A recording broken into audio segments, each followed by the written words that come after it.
વિચાર ગિફ્ટ સિટીમાં પ્રેસના મિત્રોને મળવાનો હતો, પણ મને ફોર્માલિટી ખબર નહીં ને ખાલી મને થયું લાવ અહીં મળીએ તો ખરા. અને ગુજરાતીઓને ગાંધી સરદાર રવિશંકરના રાજ્યના ભાઈઓ બહેનો બધા આનંદો બહુ ખુશીના સમાચાર.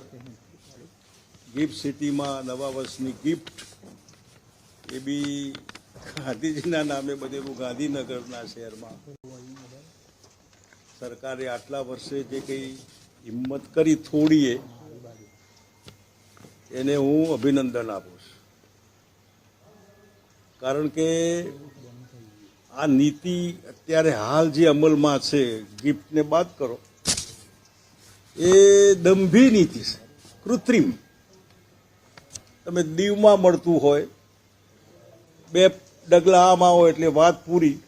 દમણમાં, સેલવાસમાં, આબુમાં, ઉદયપુરમાં, ઇન્દોર, દાહોદની બોર્ડર ઉપર. એટલે આવી નીતિ જ્યાં ચારે બાજુ ખુલ્લું હોય ને તમે ટાઈટ કમ્પાર્ટમેન્ટ રાખો, ત્યાં બહુ સફળતા ન મળે. એટલે છેલ્લે ભલે આ ગિફ્ટથી શરૂઆત કરી, પણ મને ખબર છે ત્યાં સુધી ગાંધીજી પછી સરદાર સાહેબનો વારો કાઢશે સરકાર, એવું હું માનું છું. એકતાનગર નામ આપ્યું છે કે એટલે એસઓયુમાં નર્મદાના કિનારે, એવું હું સરકારને આગ્રહ કરીશ કે ધીરે ધીરે બાય ઇન્સ્ટોલમેન્ટ, એકદમ ના ખોલે તો ગાંધીજી પછી સરદાર સાહેબનો વારો કાઢે. અને વાયબ્રન્ટ નામ આપ્યું ત્યારે જરૂર મનમાં હશે કે વાયબ્રન્ટ થવું જોઈએ ગુજરાત. અત્યારે વાયબ્રન્ટ જ છે બધે. એટલે મહાત્મા મંદિરમાં બી છૂટ આપે. લીલા હોટલમાં પીવાની લીલા થઈને આવે એનો મતલબ નહીં. જ્યાં વાયબ્રન્ટ એકચ્યુઅલી સમિટ છે ત્યાં. પછી તમે ધોલેરા શહેર છે, ધડાબેટ, ધોલેરો, કચ્છ, ગીરના શાસન. એટલે હું જે બહુ વર્ષોથી આજની નીતિ નિષ્ફળ છે ને દારૂબંધી નીતિ હટાવીને સાયન્ટિફિક નવી સારી નીતિ, જેથી કરીને ગુજરાતનું યુવા ધન બરબાદ ન થાય. આ નીતિના લીધે ગુજરાત ડ્રગનું હબ બની ગયું છે. કરોડો રૂપિયાનું ડ્રગ. અને ડ્રગનો ચડેલો જુવાનીઓ જિંદગી આખી બરબાદીના રસ્તે, કદાચ દારૂના રવાડે ચડ્યો હશે તો પાછો વારી શકાય, પણ ડ્રગના રવાડે ચડેલું યુવાધન એ ખતમ થઈ જાય. માટે સરકારે વહેલી તકે આનો વિચાર કરવો જોઈએ. હું એટલા માટે આગ્રહ કરું છું કે હું પોતે પીતો નથી, કોઈ પીવે એ મને ગમતું નથી, મારું પરિવાર પણ કોઈ પીવે ન ગમે, તો ગુજરાત મારું પરિવાર પણ પીવે મને ન ગમે. અને આ બધા ટેસ્ટ કરેલા, અનુભવ કરેલો છે, માટે આ નકામું છે આવું જાહેરમાં કહું છું. પણ નકામું છે તો પણ ચાલુ જ છે. તો ચાલુ હોય તો એવી રીતે સરકારની જવાબદારી અદા કરે કે જેથી કરીને ગુજરાતનું યુવાધન બરબાદ ન થાય. અને ફક્ત રૂપિયાવાળા માટે આ છૂટ ના હોવી જોઈએ. મારો આગ્રહ હોય છે કે સસ્તો સારો દારૂ, જેને મોવડાનો દારૂ કહે છે, એ ટ્રાઇબલની પટ્ટીમાં બેકાર ગ્રેજ્યુએટ છોકરા છોકરીઓને એ છૂટ આપે, લાયસન્સ આપે. અને આખી પટ્ટીમાં, એટલે કે વલસાડથી માંડીને અંબાજી સુધીની આખી પટ્ટીમાં આનું ચલણ કરી શકાય. એવું સૌરાષ્ટ્રમાં અલગ રીતે એનો વિચાર કરી શકાય. પરંતુ આ વહેલામાં વહેલી તકે ખાલી આ વિધિ કરે કે ભાઈ ગિફ્ટમાં આપ્યું એટલું જ નહીં. ગુજરાતમાં તમે જો પહેલ કરી જ છે તો હવે બાબા બનાવે તો હિન્દી બોલના પડેગા. પછી એમાં તમે આટલું પીધું તો એ શું ને, તો આખું ગુજરાત છૂટ આપો અને સારી નીતિ એક્સપર્ટ લોકોને બોલાવો. હું તો ત્યાં સુધી કહીશ કે સારા ગાંધીયન લોકો હોય, જે નશાના વિરોધી હોય, એવા લોકોને બોલાવીએ. જે તરફેણવાળા હોય એ પણ બોલાવે. અને કેવી રીતે ગુજરાતમાં આ નીતિનો ઉપયોગ થાય, જેથી કરીને સોર્સ ઓફ ઇન્કમ જે કહેવાય, હું એના માટે હટાવવાના મતનો નથી. આવક માટે દારૂબંધી ખોલવી જોઈએ મતનો નથી. પરંતુ જે આવક 50,000 કરોડ રૂપિયા આવવાની છે, ભણાવો ને દીકરા દીકરીઓને ફ્રી ઓફ, વેસ્ટર્ન કન્ટ્રીઝ ઘણા બધા પોતાના બાળકોને જેટલું એજ્યુકેશન ફ્રી ઓફ આપતા. તમે મેડિકલ ટ્રીટમેન્ટ ફ્રી આપો ને, ભલે ઝાયડસમાં જાઓ, ગમે ત્યાં જ્યાં ટ્રીટમેન્ટ કરાવી તો કરાવો, બિલ સરકાર આપે. આ બધામાં આનો ઉપયોગ હકારાત્મક થઈ શકે. અને હું તો ત્યાં સુધી કહું કે આમાં જો ગાંધી આશ્રમ બાકી ન રહે તો પોરબંદરમાં ખોલી આપો, કરમસદમાં ખોલો, વડનગરમાં સાહેબના વતનમાં, એમાં કંઈ ખોટું નથી. એટલે આને જલ્દી તાત્કાલિક એમને આને છૂટમાં લિબરલ રીતે બધું આ આજે કૃત્રિમને ભ્રષ્ટાચારીને લોકોને ભ્રષ્ટાચારનો અડંગો, ભૂતકાળમાં કોમ્યુનલ રાઇટ બી આના લીધે થતા. લઠ્ઠો પીને મરી ગયેલા ગરીબ લોકો એટલા બધા, મજૂર ગામ હોય કે અસારમાં ગમે ત્યાં, ગુજરાતમાં ઘણું બોટાદ જિલ્લામાં બનેલું હમણાં. આ બધાનું મારણ સારી સાયન્ટિફિક નીતિ પહેલાંને પીવું છે.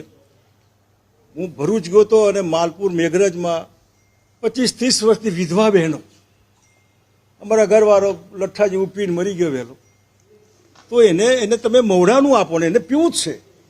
સમજાવો ના પીવે, એના માટે ધાર્મિક સંતો મંતોનો ઉપયોગ કરો, પરંતુ પીવું જ છે તો એવું આપો મરી ન જાય. અને રૂપિયાવાળા માટે મળે એવું નહીં. તમે અહીં ગિફ્ટમાં એનો પેક કેટલામાં પડવાનો વિચાર કરો તમે.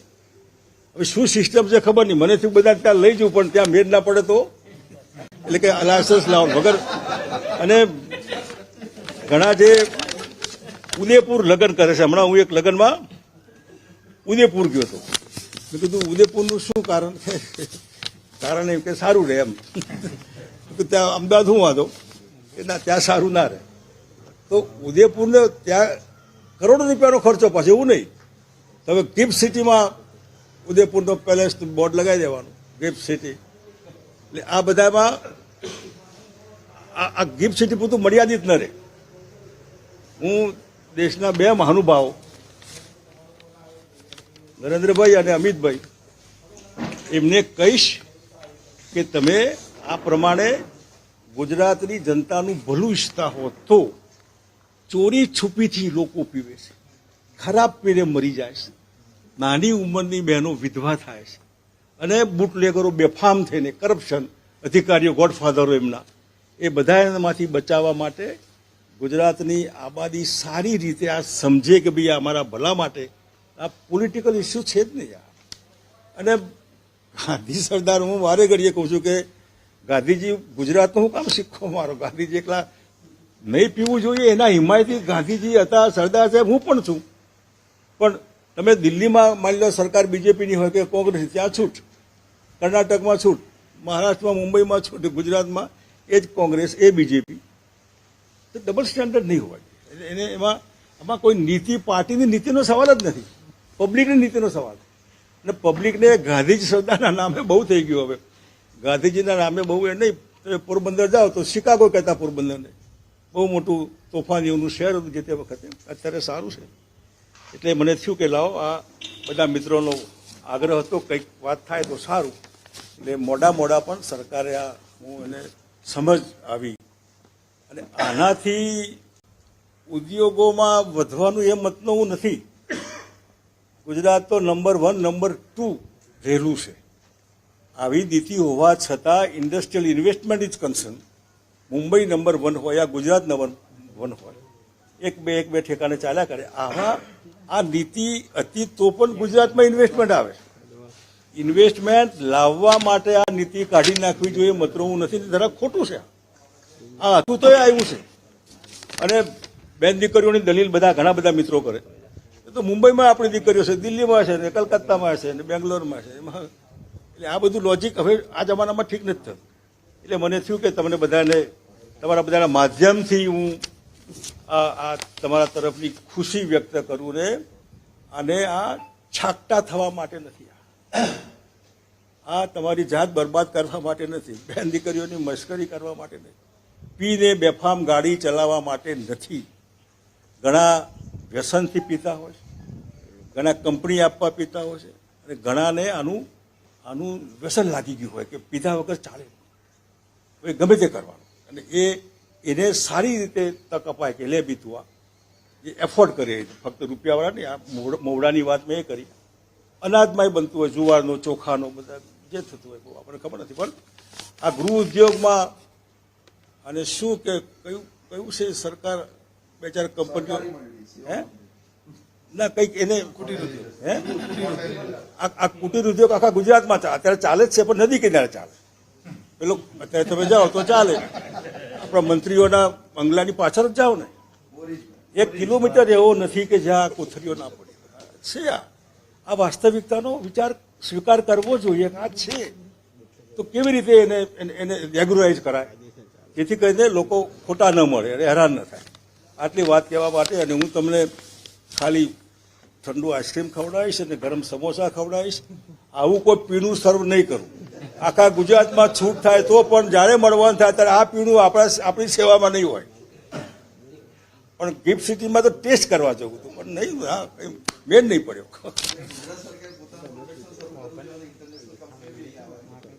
એને કોઈ સંબંધ નથી. કોઈ કંપની ઇન્વેસ્ટમેન્ટ કરવા માટે અહીં આવે એને સંબંધ નથી. પણ તમે કહો છો એ કંપની આ પ્રોડક્શન કરવા આવે એ જુદી વાત છે. તો પ્રોડક્શનમાં તો એક્સપર્ટ લોકો છે આપણા ત્યાં. ગાંધીનગરના કોતરોમાં તમે જાઓ તો હાઈ ક્લાસ ડબ્બા, આશારામજીનો આશ્રમ હતો એની આગળ બી હતું હોય, ત્યાં બી બધા પીપ પડેલા જ હોય. અને પ્રોસેસ ખબર છે ને બધાને, એના જે માલ ભરી રાખેલો હોય બધું દુનિયાભરનો કચરો નાખે, એમાં એને પકવે 2-3 દાડા બરોબર થાય, પછી એને બકનરીનો નિયમ જે ઉપર વરાળ જ્યાં નીચે પાણી થાય એ.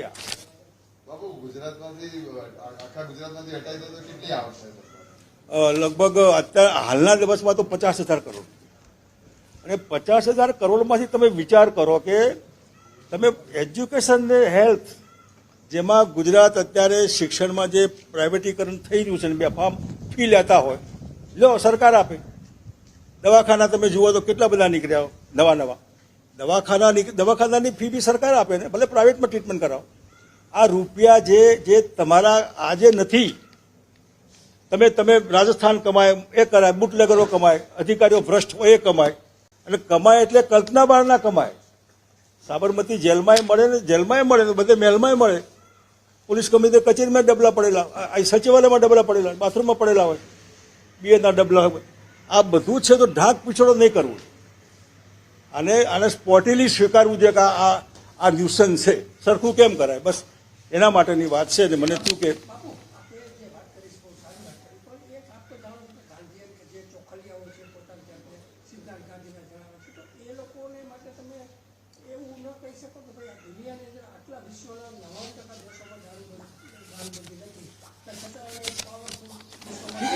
એક જે ચીલે ચાલતું હશે ને ગાંધીજીના હિસાબે, પછી ખાદી પહેરવી ગાંધીજી અમુક કરતા માટે, એ તમે જ્યાં ફરતા હોય, તમે કોઈ દિલ્હી જાઓ કે દુનિયા અમેરિકાની જે રેસ્ટોરન્ટ હોય, રેસ્ટોરન્ટમાં 4 લોકોના હાથમાં ડબલા હોય, એમાં બિયર હોય, કોઈમાં ત્રીજું હોય, બીજા ટેબલ પર કોઈ કોફી પીતું હોય, કોઈ ચા પીતું હોય. રૂટીન, કોઈને સ્પેશિયલ પીવાનું કંઈ છે જ નહીં એવું. એટલે હું જાહેરમાં તમે ચા કોલ્ડ ડ્રિંક પીતા હોય, ચા કોફી પીતા હોય, એવી રીતે પીવો ને. જેમ ચા પીવાની તલબ લાગે તો ચા ન પીવો તો શું થાય? આને જો ચાનો સંતોષ, આનો બી સંતોષ 2 ઘૂંટ પીને જે થતું હોય એવી રીતે કરી નખાય. ગાંધીજીના નામે વાત ઘણા મિત્રો પ્રમાણિકતાથી માનતા હોય, નથી માનતા એવું નહીં, પણ હોય એમાં દરેકની માન્યતાને આપણે પેલું ન કરીએ. એમને ભલે માને, પણ એમને બાપુ હમણે તો ઓઠો એવો લીધો છે કે બહારથી જે આવે લોકો અને જોડે ઉમેરી દીધું છે કે ત્યાં જે કંપનીમાં નોકરી કરે કર્મચારીઓના અધિકારીઓ, પણ હું એમ કહું છું જે બહારથી આવતા હોય છે અને જે લેતા હોય છે પાસે ઓલરેડી પરમિટ તો છે. આજે આપણે કંઈ લેવા જવાનું ગુજરાતમાં બધી હોટલોમાં મળે છે, અમદાવાદમાં મળે, હવેલીમાં જાઓ અહીં મળે, લીલા મળે, બધે મળે. ક્રિકેટરો બધે ઉતરે જ છે, બધી સરકાર સગવડો આપે છે. તો આ એક ઓઠો જે લીધો છે એની પાછળનું રહસ્ય કઈ નથી સમજાતું.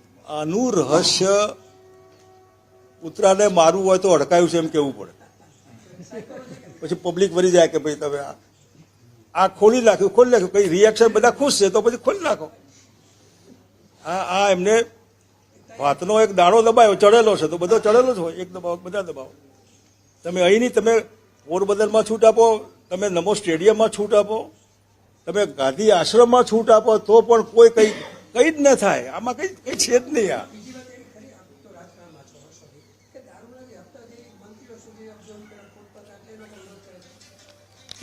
વિરોધ એ માનસિક વસ્તુ છે. કોઈ પણ પાર્ટી હોય, હવે કોંગ્રેસ વિરોધ કરે તો કોંગ્રેસ આમાં છે જ નહીં. એટલે તેલંગાણામાં, હૈદરાબાદ તો હબ છે, ઇન્વેસ્ટમેન્ટ બધા ગૂગલ ને જે બધા અને એ પીવે જ છે બધા સેકન્ડ મેટર. બીજેપી તો બધે છે, મહારાષ્ટ્રમાં હતા અને ગુજરાતમાં અને રાજસ્થાનમાં આજે છે, મધ્યપ્રદેશમાં હતા. એટલે ત્યાં બધું છૂટું છે, તો એ જ પાર્ટી ત્યાં બરોબર નહીં, કેમ બરોબર નહીં? હવે પણ એ બહુ આ પ્રયોગ પછી કોઈ વિરોધ નહીં કરે, બધા કહે ભલે હવે ધીરે ધીરે ભલે એમ કે ચાલો આઈસ બ્રેક અને આઈસ બ્રેક કહેવાય. રાજસ્થાનની જે બોર્ડર કહેવાય રતનપુર કહેવાય, આ લોકોએ રતનપુર પાસેનું ગિફ્ટ સિટી જ કેમ પસંદ કર્યું? નામ પહેલું પ્રથમ એ જ આવ્યું છે ગિફ્ટ સિટી, પણ રતનપુર ગામ છે બાજુમાં, ત્યાંથી રતનપુરથી એકલું રતનપુર નથી, એમાં ઘણા બધા છે. તમે ગાંધીજીના ગામમાં પસંદ કર્યું એમ કહો, ગાંધીજીના નામે બનેલું નગર ગાંધીનગર ને દુનિયા આખી ગાંધીજીના નામે કે નહીં પીવું જોઈએ, લ્યો આ ગાંધી, આ ગિફ્ટ નવા વર્ષની એડવાન્સમાં 25 પહેલાની ગિફ્ટ. એટલે હવે દીવ દમણ માઉન્ટ આબુ નહીં જવું પડે એવું થયું ને. અહીં તમે જાઓ તો ખરા ખબર પડે કેટલી વિશે નહીં મેળ પડે. તમે તમારી કલ્પના ખોટી છે. આ ગિફ્ટ સિટીમાં ઇઝી નથી. આટલો પેક 2000 નો પડવાનો, હા તો પીધા પછી તમને ખબર પડે કે બિલ આપવા નહીં રહો. અને રિવરફ્રન્ટમાં એના જેવું છે. બહાર નીકળ્યા પછી પોલીસ વાળા પછી પેલું નહીં બતાવેલું છે. બહાર નીકળ્યા પછી પોલીસ વાળા પેલું બધા લાવો પેલું આવો, બહાર તો નીકળવાના, ત્યાં ક્યાં ઉભી રહેવાના તમે?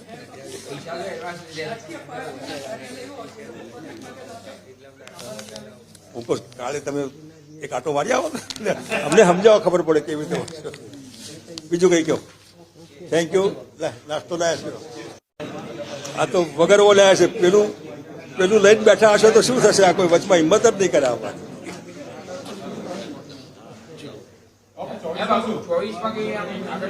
24માં લોકસભા આવવાની.